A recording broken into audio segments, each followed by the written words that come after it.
mois, on était à 100 bénévoles. 3 semaines, un mois après, on est à 250. Et ça, voilà. Bravo à vous. Bravo d'être là.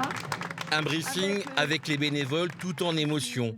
Ils se retrouvent après une année blanche et les choses ont beaucoup changé avec la crise sanitaire.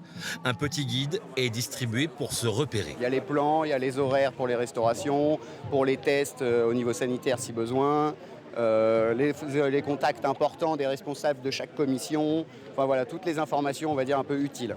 Des bénévoles toujours fidèles année après année. Quelles que soient les conditions dans lesquelles s'organise le festival, c'est d'abord une formidable aventure humaine. On se fait des amis, oui, bien sûr. Et puis on a des bons souvenirs de groupes qui sont passés, des membres de groupes qui ont laissé des belles images. Donc il n'y a pas de raison que l'on ne perdure pas dans notre bénévolat.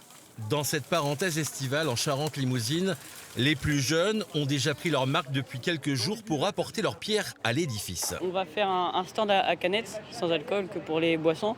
Et là, on est en train de finir de le monter pour l'ouverture. Une passion pour Confolens qui se transmet de génération en génération. Il y a ma famille qui est déjà bénévole ici. Et du coup, on vient souvent ici. C'était sympa de faire bénévole. Des bénévoles qui s'investissent dans ce festival depuis 63 ans.